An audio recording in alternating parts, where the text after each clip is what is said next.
എൻ്റെ പേര് ഉല്ലാസ്. ഞാൻ കാസർഗോഡ് ജില്ലയിലെ പരപ്പ ഇടവകയാണ് എൻ്റെ സ്ഥലം. ഞാൻ കഴിഞ്ഞ 16 വർഷമായിട്ട് UK-യിലാണ്. ഞാനൊരു ലാബ് സയൻറ്റിസ്റ്റായിട്ടാണ് വർക്ക് ചെയ്യുന്നത്. എൻ്റെ ബാക്ക്ഗ്രൗണ്ട് എന്ന് പറഞ്ഞു കഴിഞ്ഞാൽ ഞാൻ വെറും ഒരു ഞായറാഴ്ച ക്രിസ്ത്യാനിയായിരുന്നു. ഞായറാഴ്ചകളിൽ പള്ളിയിൽ പോകും. ജസ്റ്റ് അത് ചിലപ്പം വീട്ടുകാർ പറഞ്ഞ് നിർബന്ധിച്ചിട്ടായിരിക്കും ചിലപ്പം പോകുന്നത്, അല്ലെങ്കിൽ കൂട്ടുകാർ പറഞ്ഞിട്ടായിരിക്കും ചിലപ്പോൾ പോകുന്നത്. അങ്ങനെ ഒരു ക്രിസ്ത്യാനി മാത്രമായിരുന്നു. അതായത് ചെറുപ്പകാലത്ത് നല്ല രീതിയിൽ പള്ളിയിൽ പോവുകയും മര്യാദയ്ക്ക് പ്രാർത്ഥിക്കുകയും ചെയ്ത് ഞാൻ പിന്നെ പഠിത്തമെല്ലാം കഴിഞ്ഞ് ജോലിയൊക്കെയായി അങ്ങനെ വർഷങ്ങൾക്ക് കുമ്പസാരിക്കാതെ നടന്ന ഒരാളാണ് ഞാൻ. എന്നാലും പള്ളിയിലൊക്കെ പോവും, ഒരു സാധാരണ ക്രിസ്ത്യാനി.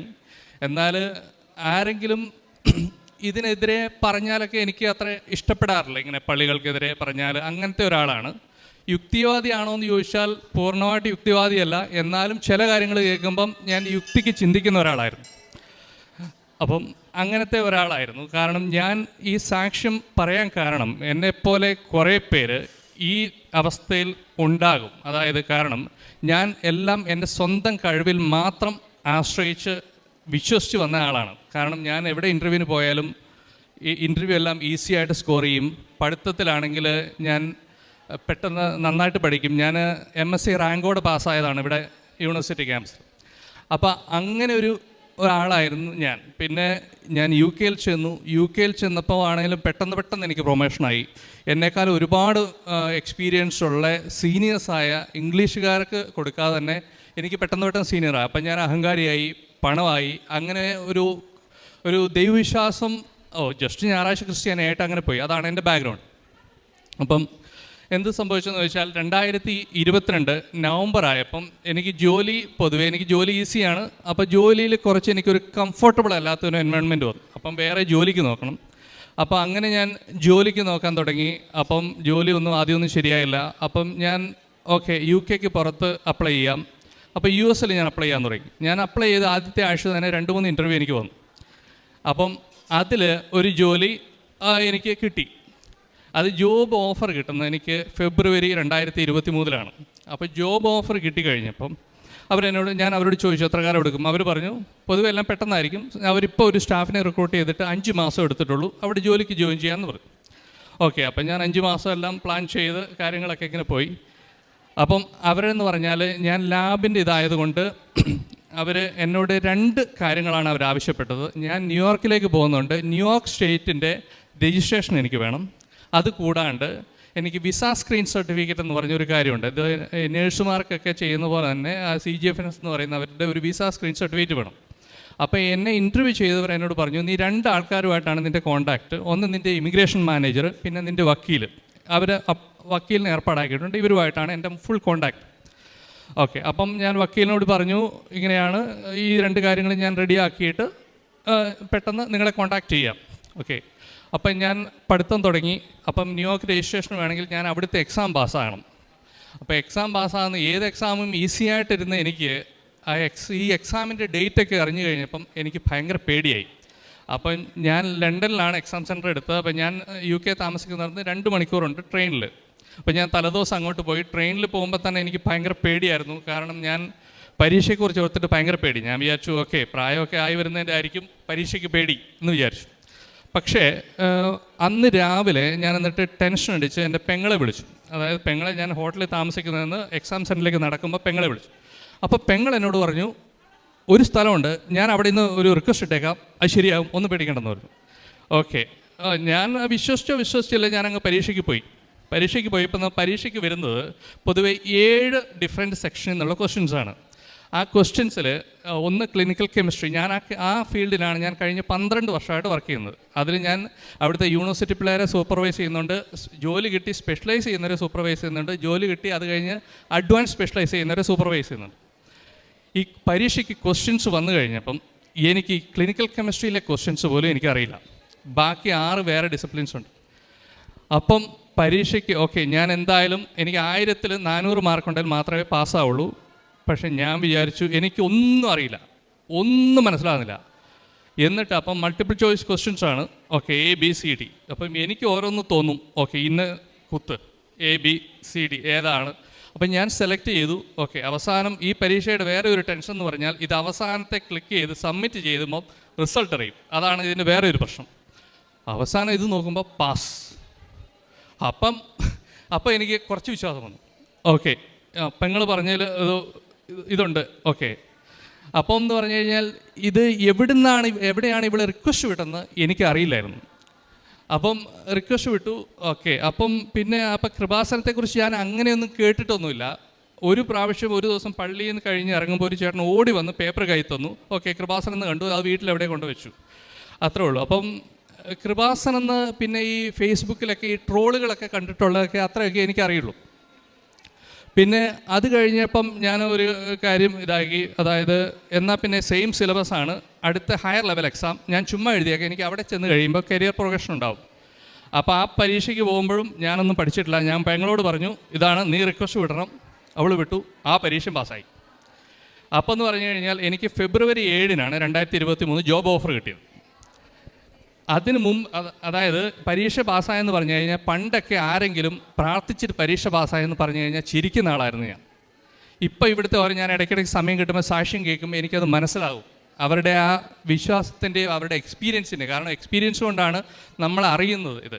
അതായത് ഫെബ്രുവരി 7-നാണ് എനിക്ക് ജോബ് ഓഫർ കിട്ടിയത്. അപ്പോൾ 5 മാസം കൊണ്ട് എല്ലാം റെഡിയാണെന്ന് പറഞ്ഞിട്ട് എനിക്ക് അവർ അമേരിക്കയിൽ നിന്ന് എൻ്റെ പേപ്പർ വർക്കെല്ലാം കൂടെ ഇവിടെ ഞാൻ പഠിച്ച് യൂണിവേഴ്സിറ്റിയിലേക്ക് വിട്ടു.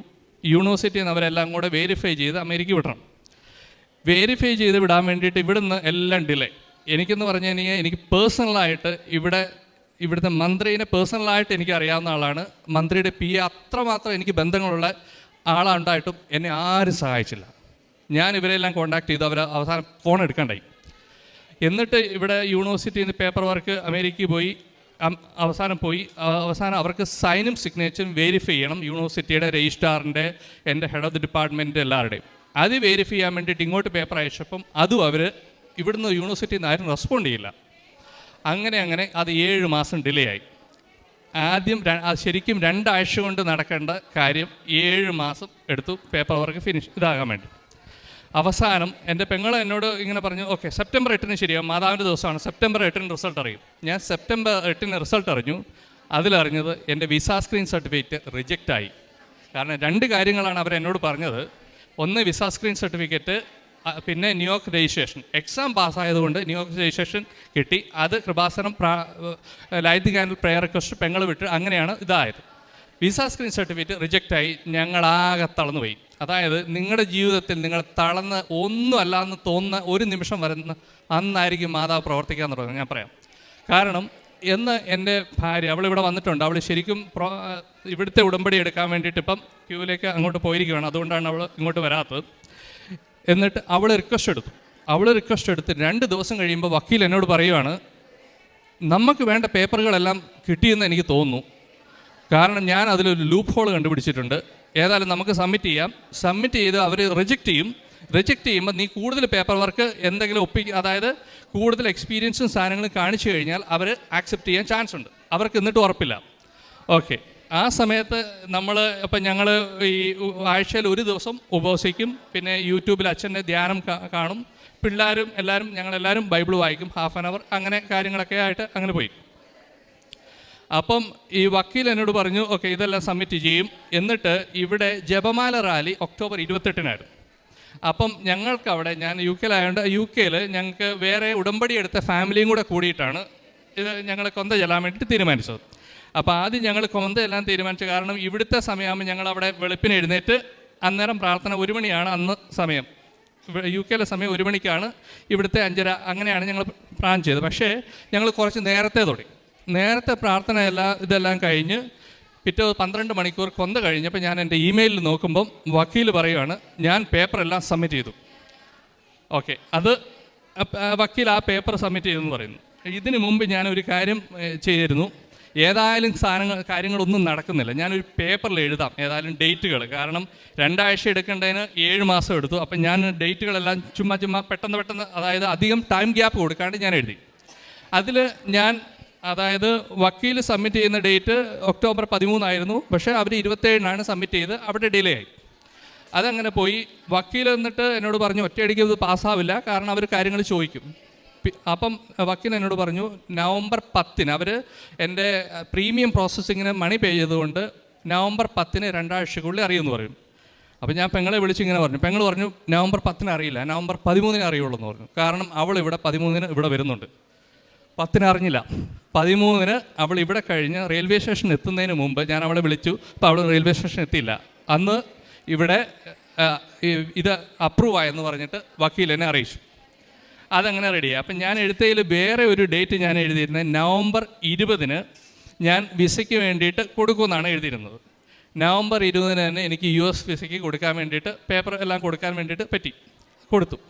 വേറെ ഒരു ഡേറ്റ് ഞാൻ അതിൽ എഴുതിയിരുന്നത് ഡിസംബർ 1 എനിക്ക് വിസ അടിച്ചിട്ട് പാസ്പോർട്ട് കിട്ടും. എനിക്ക് ഡിസംബർ 1 പാസ്പോർട്ട് കിട്ടി. പക്ഷേ അതിൽ വിസ അടിച്ചിട്ടുണ്ടായിരുന്നില്ല. കാരണം അവർക്ക് എന്നെ ഇൻ്റർവ്യൂ ചെയ്യണമെന്ന് പറഞ്ഞു. അവർ ഒരു പ്രാവശ്യം റിജക്റ്റായി, പിന്നെ ഇൻ്റർവ്യൂ ചെയ്യണമെന്ന് പറഞ്ഞ് എൻ്റെ കൂട്ടുകാരൊക്കെ പറഞ്ഞു നീ ഒന്ന് ശ്രദ്ധിക്കണം, ചിലപ്പോൾ ഇതിന് റിജക്റ്റ് ആകാൻ ചാൻസ് ഉണ്ടെന്ന് പറഞ്ഞു. അപ്പം ഞങ്ങൾക്ക് എൻ്റെ പെങ്ങൾ ഇവിടുന്ന് എൻ്റെ ഒരു ഫ്രണ്ട് വഴി അങ്ങോട്ട് ഇവിടുത്തെ കൃപാസനത്തിൽ ഉപ്പ് തന്നു വിട്ടിട്ടുണ്ടായിരുന്നു. അപ്പം ഞങ്ങൾ അതുകൊണ്ട് കുരിശൊക്കെ വരച്ചിട്ടാണ് ഞങ്ങൾ US എംബസിയിൽ പോകുന്നത്. അവിടെ പോയി ഒന്നുമില്ല. അവർ 2 ചോദ്യങ്ങൾ എന്നോട് ചോദിച്ചു. അത് സ്ട്രെയിറ്റ് ഫോർവേഡ് ചോദ്യങ്ങളായിരുന്നു. ഓക്കെ, നിൻ്റെ വിസ അപ്രൂവ് ആയെന്ന് പറഞ്ഞു. ഓക്കെ, അത് കഴിഞ്ഞിട്ട് അപ്പം എൻ്റെ ഭാര്യ എടുത്ത് വിസയുടെ ഉടമ്പടിയുടെ 90-ാം ദിവസമാകുന്ന ഡിസംബർ 11 അന്നാണ് ഞങ്ങൾക്ക് ഇത് വിസ അടിച്ച് പാസ്പോർട്ട് കയ്യിൽ കിട്ടുന്നത്. അതുപോലെ തന്നെ ഞങ്ങൾ വിസ അടിച്ച് ഡേറ്റ് നോക്കുമ്പം അത് ഡിസംബർ 7 ഇവിടുത്തെ പ്രത്യക്ഷീകരണത്തിന് ആ ദിവസം അന്നായിരുന്നു ഞങ്ങളുടെ വിസ അടിച്ചത്. അതുകൂടാണ്ട് തന്നെ വേറെ അതിൽ തന്നെ ഞാൻ എഴുതിയിരുന്നത്, കാരണം ഞാൻ ഒരു സീനിയർ മാനേജ്മെൻറ്റ് ലെവലിലാണ് UK. അപ്പോൾ അങ്ങനെയുള്ളപ്പോൾ നമുക്ക് 3 മാസം നോട്ടീസ് പീരീഡ് കൊടുക്കണം രാജിവെക്കണമെങ്കിൽ. അപ്പം ഞാൻ എഴുതിയ ഡേറ്റുകളിൽ ഞാൻ എഴുതിയിരുന്നത് ഇങ്ങനെയാണ്: ഞാൻ ഫെബ്രുവരി 1 US പോകും എന്നാണ് എൻ്റെ ഡേറ്റിൽ എഴുതിയിരുന്നത്. എങ്ങനെ നടക്കുന്നോ കാര്യങ്ങളൊന്നും എനിക്കറിയില്ല. കാരണം ഈ ഡിസംബറിൽ ഇത് വിസ അടിച്ച് വന്നു കഴിഞ്ഞാൽ 3 മാസം നോട്ടീസ് പീരീഡ് കൊടുത്തു കഴിഞ്ഞാൽ ഒരിക്കലും ഈ കാര്യം നടക്കാൻ പോകുന്നില്ല. അപ്പം ഞാൻ ഇങ്ങനെയൊക്കെ എഴുതി അവസാനം ഇത് വന്ന ഉടനെ ഞാൻ മാനേജറെ വിളിച്ചു, ഇങ്ങനെയാണ് കാര്യങ്ങൾ എന്നൊക്കെ പറഞ്ഞു. അപ്പോൾ പുള്ളി പറഞ്ഞു, നീ കുറച്ച് കൂടുതലാണ് ചോദിക്കുന്നത് എന്നൊക്കെ പറഞ്ഞു. എന്നാലും ഞാൻ ആലോചിക്കട്ടെ എന്ന് പറഞ്ഞു.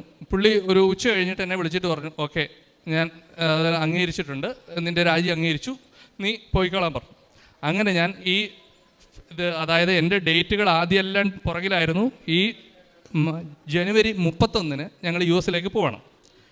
അപ്പോൾ അതിനു മുമ്പ് ഇവിടെ വന്ന് സാക്ഷ്യം പറയാൻ വേണ്ടിയിട്ടാണ് ഞങ്ങൾ 11 ദിവസം ഇപ്പോൾ UK ഞാൻ ഇന്നലെയാണ്, ഞങ്ങൾ മിനിങ്ങാന്ന് എത്തേണ്ടായിരുന്നു. ഞങ്ങളുടെ ഫ്ലൈറ്റ് മിസ്സായിട്ട് ഞങ്ങൾക്ക് 1 ദിവസം ഡിലേ ആയി. ഞങ്ങൾ ഇന്നലെയാണ് ഇവിടെ കാസർഗോഡ് എത്തിയത്. എന്നിട്ട് ഇന്ന് രാവിലെ അവിടുന്ന് വന്നു. ഇന്ന് തന്നെ കാസർഗോഡിന് തിരിച്ചു പോകും. അത് പറയാൻ വേണ്ടിയിട്ടാണ് വന്നത്. കാരണം അതായത് ഒരു സെമി യുക്തിവാദിയായ വെറും ഞായറാഴ്ച ക്രിസ്ത്യാനിയായ എനിക്കിപ്പോൾ എന്ത് പ്രശ്നം വന്നാലും, പണ്ടെന്നൊക്കെ പറഞ്ഞ ഒരു ക്രൈസിസ് വന്നു കഴിഞ്ഞാൽ എനിക്ക് എപ്പോഴും എന്താ പറയണ്ടേ, ഒരു പേടി, ഒരു ആങ്സൈറ്റി ഇഷ്യൂ ആണ്. ഇപ്പം എന്ത് വന്നാലും, കാരണം ഇപ്പം UK മാറുമ്പോൾ ഞങ്ങൾ വീട് വാടകയ്ക്ക് കൊടുക്കണം, കാറ് വിൽക്കണം, കുറേ പരിപാടിയുണ്ട്. കാരണം ഇവിടുന്ന് നമ്മൾ വേറെ രാജ്യത്തേക്ക് മൂവ് ചെയ്യുമ്പം നമുക്ക് പലരും ഉണ്ട്, ബന്ധുക്കളുണ്ട്. ഒന്നുമല്ലാത്ത ഒരു രാജ്യത്ത് നിന്ന് വേറെ രാജ്യത്തേക്ക് പോകുമ്പോൾ കുറേ ക്രൈസിസ് ഉണ്ട്, നമുക്ക് കുറേ പ്രശ്നങ്ങളുണ്ട്. ഇതിലൊന്നും എനിക്കിപ്പോൾ പേടിയൊന്നുമില്ല. എല്ലാം കൂളായിട്ട് നടക്കും. കൂളായിട്ടിരിക്കുക, മാതാവിനോട് പറഞ്ഞാൽ മതി, മാതാവ് നോക്കിക്കോളും. ആ ധൈര്യം ഇപ്പം എനിക്കുണ്ട്. അത് നടക്കുന്നുണ്ട് എൻ്റെ കാര്യങ്ങളിലെല്ലാം. ഞാനിങ്ങോട്ട് വരുന്നതിന് മുമ്പ് വീടും വാടകയ്ക്ക് ആളായി, വണ്ടി വിൽക്കാൻ വേണ്ടിയിട്ട് അതും ആളായി. എല്ലാ കാര്യങ്ങളും എല്ലാം ശരിയായിക്കൊണ്ടിരിക്കുന്നു. ഇതാണ് എൻ്റെ സാക്ഷ്യം.